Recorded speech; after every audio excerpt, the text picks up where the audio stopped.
And I'm your host, Anthony Totera, coming to you from the University of Toronto Coaching Conference, where we're just about to talk to some of the best coaches all over North America who have gathered here for this weekend's conference.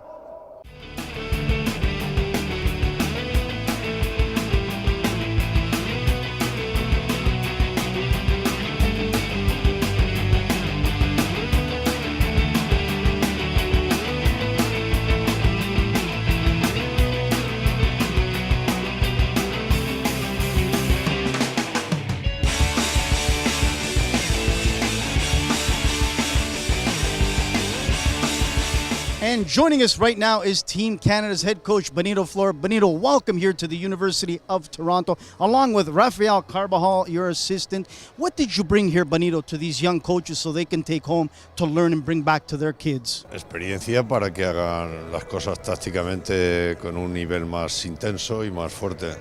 Experience so they can do things, tactically better and with more intensity and a higher level. But, let me ask you this. In Canada, we still lack an identity. In Spain, where you come from, there's an identity to all the youth club technical directors and coaches. They understand how the national team plays. Do you want to start doing that here in Canada? Es una forma tópica de hablar. No hay muchos países que tengan una identidad propia. Hay mucha variedad en los diferentes equipos. Es cierto que la selección nacional española lleva un criterio de juego que es más en función de la calidad de los futbolistas que tenemos, pero no porque exista un estilo nacional en todos los equipos, cada equipo es diferente. Yo no creo en esa posibilidad de que todos los equipos jueguen igual en un país. Lo que sí que creo es que hay ciertas cuestiones importantes, que es defender fuerte y atacar bien, que deben darse en cualquier circunstancia. Y aquí hay calidad técnica para hacerlo, pero necesitamos que tácticamente el jugador sea más competitivo, que presione más y que combine más. It's a utopia to think that, in Spain there is only one way of playing. He doesn't believe in that. He believes that every club has their system and their way of playing. What happens is and what is needed here is the players to become more competitive. When they attack, they need to attack. When they defend, they need to be more competitive, more aggressive. But we have good enough players here, and we're working on teaching them, and we hope that that's what they're going to learn. But last, before we let you go, what is a couple key things you want some of these coaches here and all over Canada take and learn from so they can instill to their kids? Is it the competitiveness? Is it the hunger? Is it something that you want them to make sure that they bring back to the kids? No, lo que quiero es que el entrenador canadiense me escuche la pregunta que les he hecho, que es la que hago también en otros países, y es ¿cuántas veces el equipo ha entrenado el flat four, el stagger line, el combine attack on the wing, el 2v1? ¿Cuántas veces en tu vida como jugador, cuántas veces como entrenador has entrenado esto? Y mientras la respuesta sea no llega a un 5%, que entonces te preguntas, entonces, ¿qué estáis entrenando? ¿Solamente toquecitos de balón? Mientras la respuesta no sea del 90% de nuestras sesiones de entrenamiento son esas, significa que aquí, donde sea, falta calidad en el entrenador o en la escuela de entrenadores. He would like to coaches, for example, and around the world, he's been asking, in every conference, he asked the players, how many times you trained, the flat four, how many times you trained the stagger line, the pressure, and the majority of players, they say not enough, not enough times. So he wants Canadian coaches to be able to teach this and repeatedly and put it in their heads and make sure that it's ingrained in their brain. So when you ask a Canadian player how many times a week you train the flat four, they can say more than 5% only. They can say a lot more. That's what we need, repetition and that type of training. The coaches need to understand that. Beautiful. Last question is this, then we'll let you go, Benito. Gold Cup coming up 2015. What I've enjoyed is you brought a lot of new players into the camp, and not just the same players over and over. You're trying new and different players. How important is that to experiment before you get ready for World Cup qualifying? nosotros tenemos la obligación de probar a todos los futbolistas que consideramos pueden tener nivel para el equipo. Pero además de probar, hemos mantenido un bloque de 22 futbolistas, 23, que son la base fuerte del equipo, que sabemos que tienen el nivel apropiado para competir al máximo nivel. We tried every player that is up to the level, right? But and we've been doing it camp after camp. But there is a base of 22, 23 players that they will be, always be coming and training all the time in every camp, and that is the base of the national team right now. Benito Rafael, thank you so much. The country, Canada, is behind you, getting ready for Gold Cup and World Cup qualifying. Good luck, and we're all behind you. Thank you. Mucha suerte y todo el país está detrás tuyo y apoyando. Mucha suerte y gracias. Muchas gracias. Nosotros somos los que también de alguna manera estamos obligados y tenemos la responsabilidad de colaborar profundamente con este maravilloso país para, a pesar de la dificultad de no tener ligas propias, conseguir que con la unión de todos los entrenadores de Canadá, la CSA sea el motor de un progreso futbolístico importante que pondría al país en su correcta dimensión. Well, thank you, and we are the ones who feel under the obligation of making sure the players step up in this fantastic country. Will have a competitive team, and so we're going to work for that, and we're going to keep on pushing, to make sure that the national team is up there. Benito Floro, Rafael Carvajal, thank you so much. God bless, and have a great weekend. Thank you.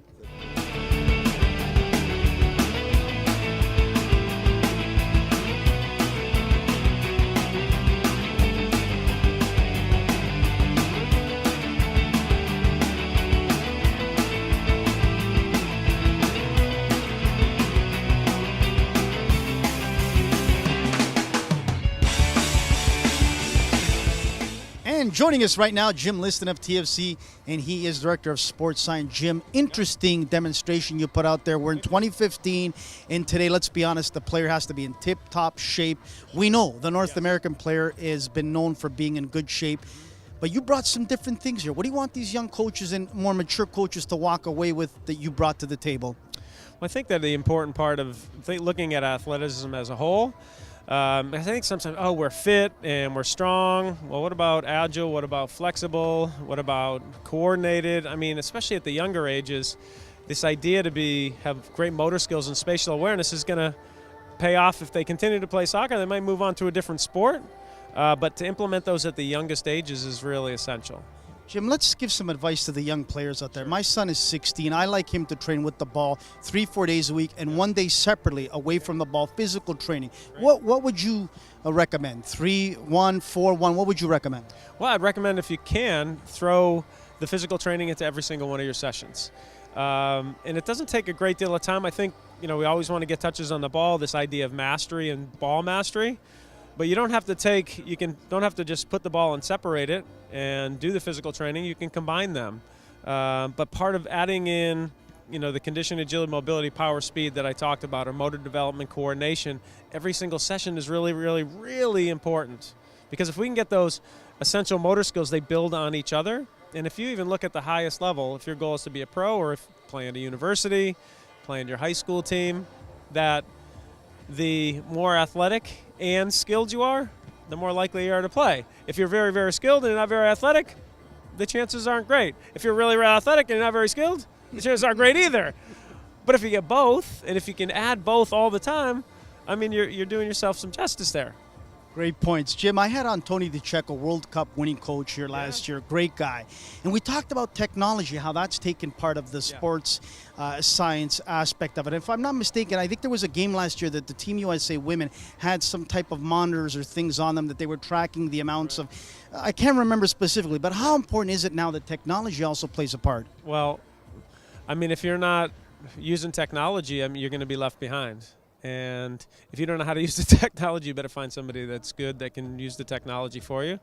I mean, at this point, we're measuring, you're measuring heart rate, there's GPS information, there's speed, how far you ran, but it's how far you ran at a slow speed, a medium speed, a fast speed, how many times you changed direction, how many 5-meter sprints there were, 10-meter sprints there were, what was your heart rate at 40 minutes into the match, what's your heart rate during training. I mean, all of that information is really important to performance, how well they're performing in that moment, taking that information and bringing it into training sessions. All right, what do you specifically need to work on to be able to compete at the highest level? And then the third part is that injury risk. You know, so we want healthy, fit, and athletic. So we want to make sure they're healthy, that we can start to go, all right, is this person training at an optimal level, not hard enough, or too hard? In other words, maybe there's too much training.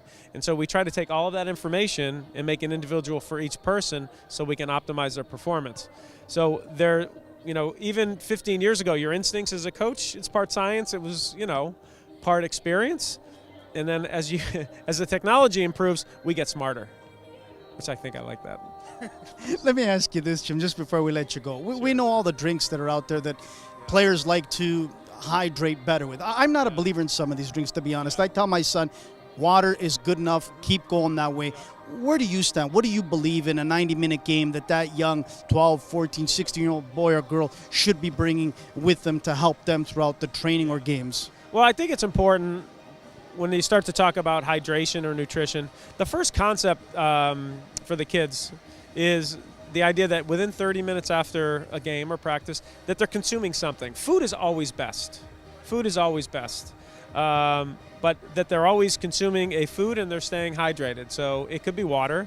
With sports drinks, if you do like them, dilute them. Go half water, half sports drink.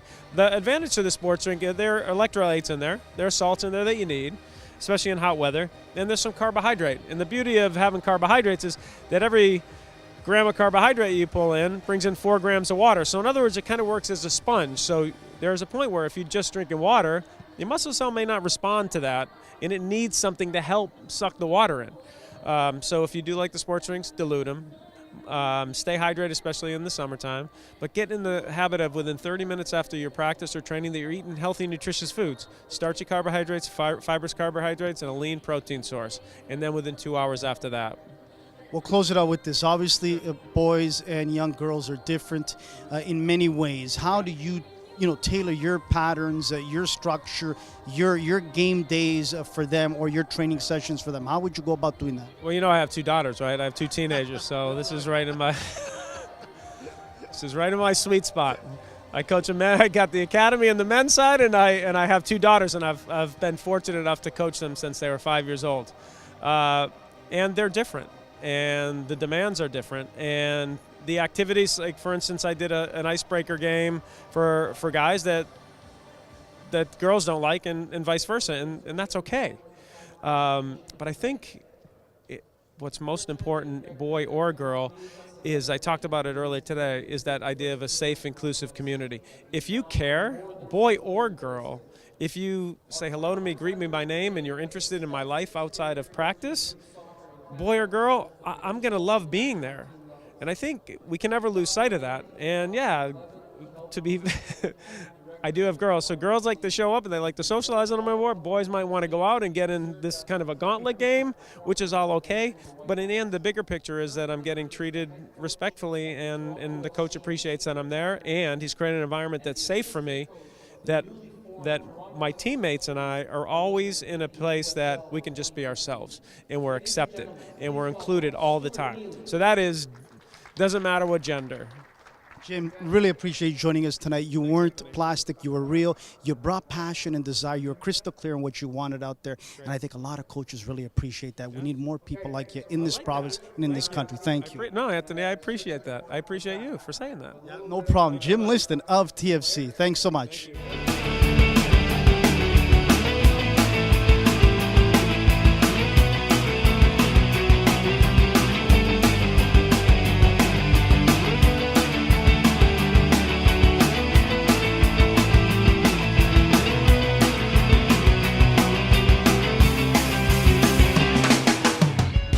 Welcome back to UFT Coaches Conference. Joining us right now is Stuart Neely of TFC. Stuart, welcome back first and foremost to TFC, the place that you really enjoyed. You're back here. Talk a little bit about it first. Yeah, I mean, it was. It's great to be back first and foremost, and it was exciting. It was December. I received a call from Tim Besnachenko and Greg Vanney explaining the program to me in the future for TFC.